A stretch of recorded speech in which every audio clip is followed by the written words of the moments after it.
Welcome back. This chapter is about making wooden handles. So let's just take a look at those for a second.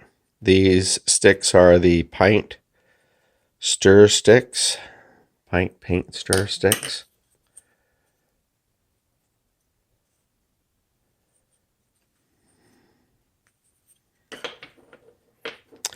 This particular one here has got denim jean material sandwiched inside of it.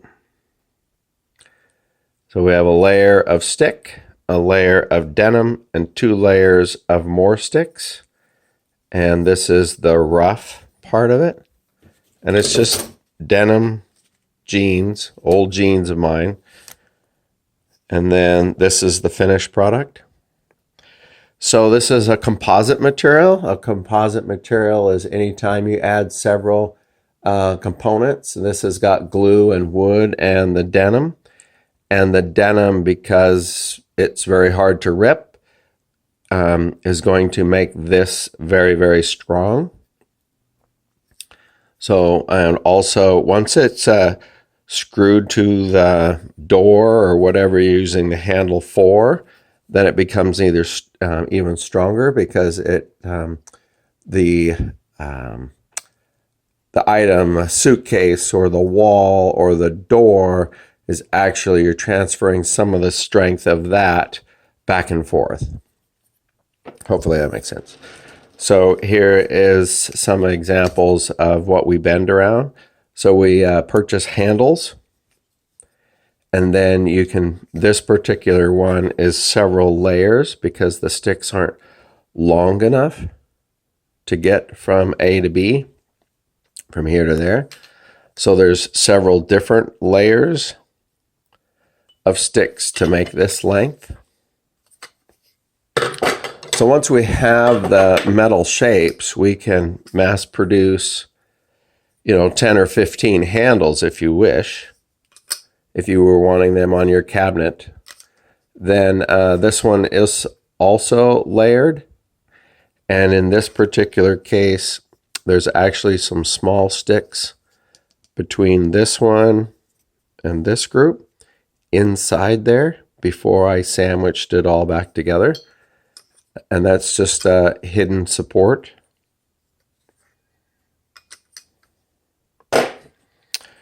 This one is under construction, but this is more of a handle without the other side of it.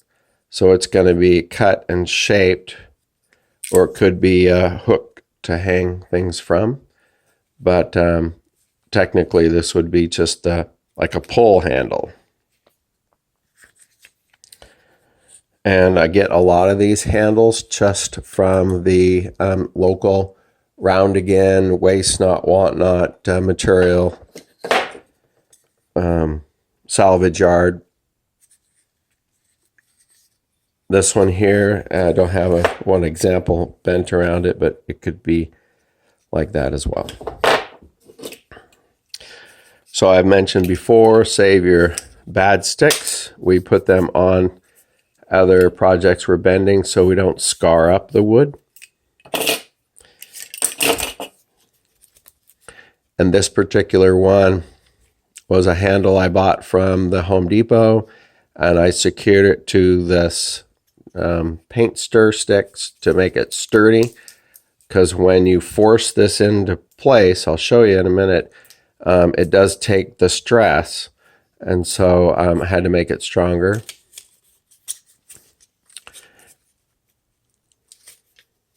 So I did put the ruler tape on here.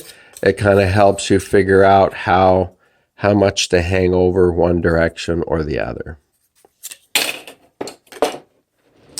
So you're going to need the basic items we've been using: measure, clamp, cut, draw kind of things. Excuse me. You're going to need the paint sticks. This one here is being used to bend for some toast tongs. It's another one of our chapters. But basically, just the sticks. Once again, You see in the how the grain goes cross grain. These sticks particularly would not probably work very well because of the grain direction. You want long grain. I'll show you that. So this is one of those ones we're doing that will be so now the next step of this project would be I would bend 2 more of these over here, and then I would glue them together to make a handle.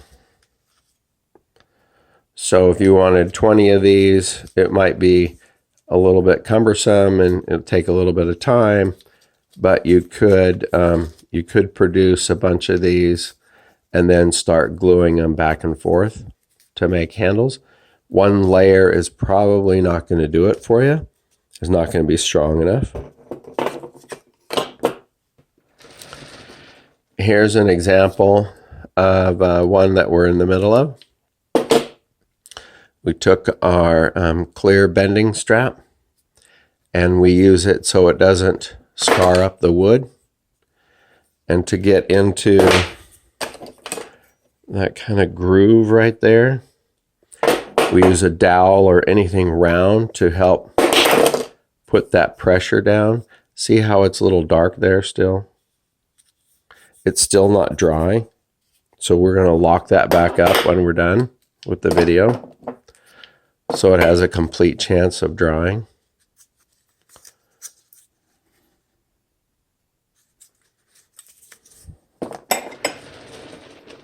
This is another one with a little bit of a curve to the inside of the handle.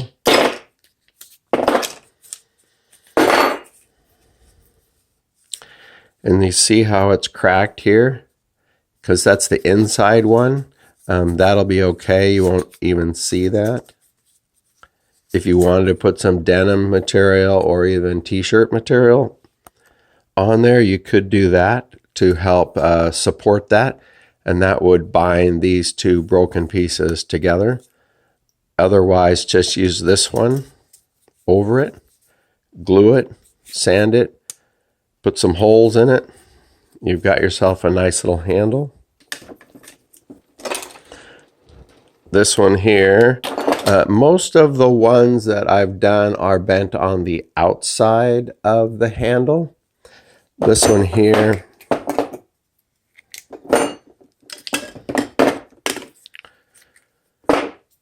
I bent on the inside. Because of this, they strengthen the handle by rolling up the edge, and I couldn't bend it out here. So I bent it and pushed it inward, which is perfectly fine to me, and added the denim jean material. And I'll lay that down on a stick. I'll lay that down on the table and sand this back and forth and get it to look like this edge right there. And then I'll just, once that is sanded off, cut, sand, smooth it all down with a smaller sandpaper, smaller grit sandpaper. Okay. So for the actual bending process, we're going to use, let's use this one. This is the one that still shows how it's wet, and we'll have to put that back together again and let it finish drying. So God knows I have enough clamps now after taking these things off. So we have the material. We've got the craft woods. And we need, well, this is called a, this is called a push stick. And it's just like a T-square, and we've crossed the material several times and made it strong. We we're going to use it to push that into this groove right there. So I usually like to bend 2 at a time. And so I line those up, figure out where on the handle you're going to have the best distance. So, you know, it's like 3/4 of an inch overlap here and 3/4 of an inch overlap there. Put your sticks on top. Put your wooden dowel, or in this case, this is just a screwdriver tool. Clamp it in place, give it a little extra pull.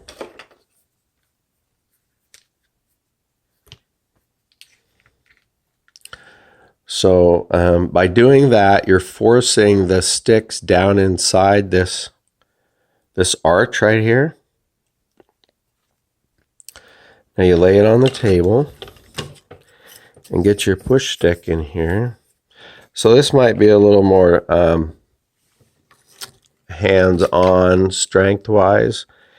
And I'll do my best to show you what we're doing. So you figure out where this point here is going to end up down at this point right here.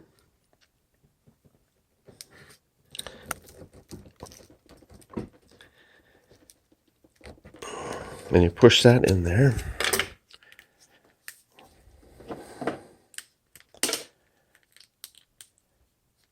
And clamp it down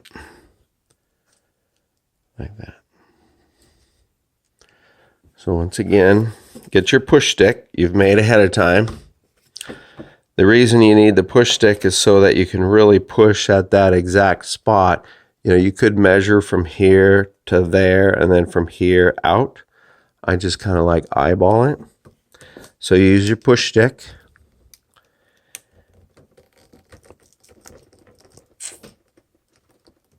Push in that corner, and you can let it relax. Because once you've got it pushed in that corner, you've kind of broken the amount of fibers that you need to break to then clamp it, and the clamp will help it go back into that spot.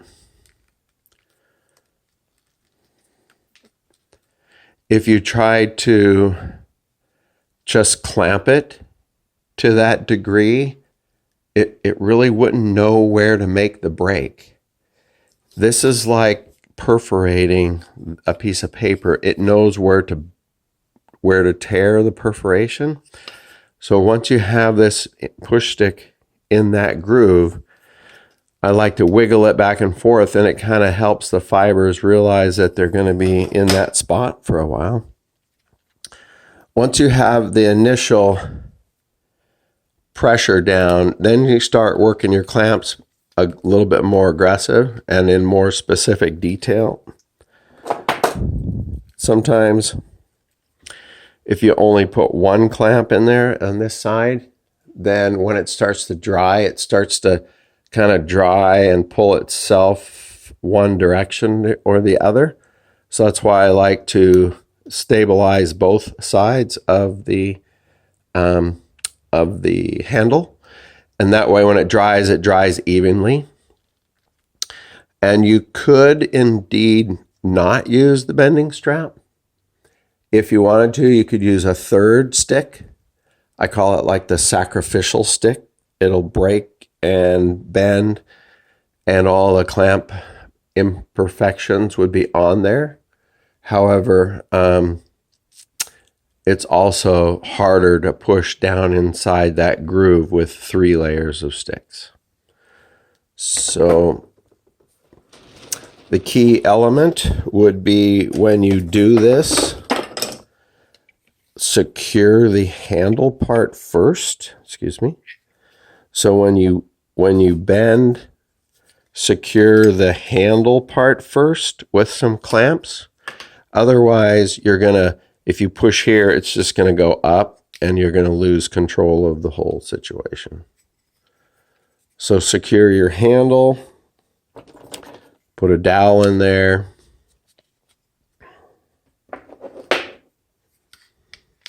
clamp it down into position. This particular one I don't have a bending strap to put on there, and then also the sticks aren't long enough by themselves, and then just bend it in. What that bending strap would do, it would have prevented that, in theory.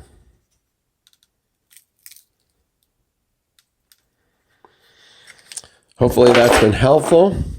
So basic supplies, basic wood, and you can make all sorts of different handle type projects for your kitchen, your dresser drawers, wherever you wanted to put a handle, inside preferably. Thanks.